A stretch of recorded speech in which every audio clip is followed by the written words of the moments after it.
Filipino friends, my Filipino followers. One more question.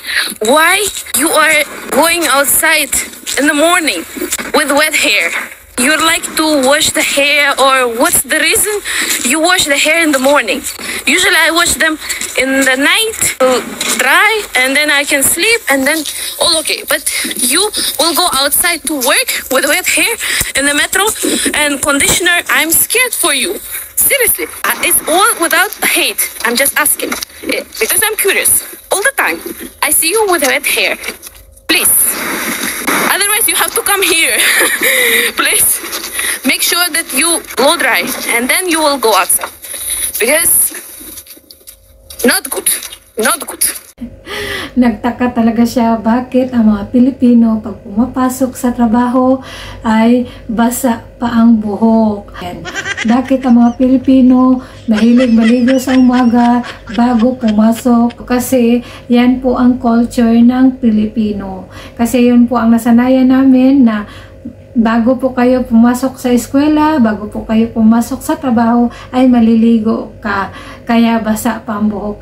Yun kaya yung basa na meron pang mabango pa ang buhok, kaya naka-conditioner pa. Kasi yan po ang culture ng mga Pilipino. Before ka pumasok, before ka magtrabaho, ay maliligo ka para ma-freshen up ka po.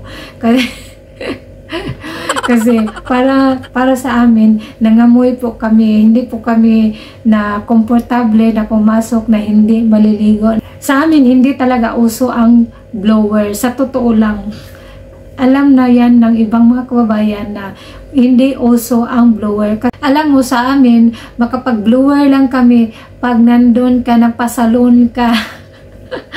Nagpasalon ka, magpagupit ka ng buhok, syempre, i-blower ka doon. Pero sa bahay, hindi sanay na mag-blower araw-araw kasi yung buhok namin para ng bunot, para ng walis.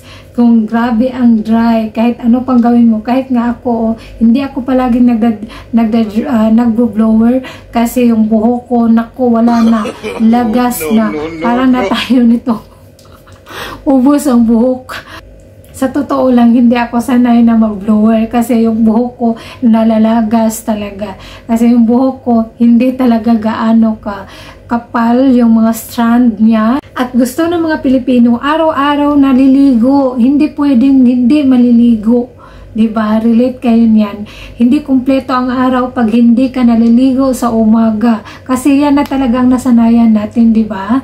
Kahit nga ako, ayaw kong pumasok na hindi naliligo. Kahit medyo masama yung pakiramdam ko, maliligo talaga ko. Kasi feeling ko, hindi kumpleto ang araw ko na hindi naliligo.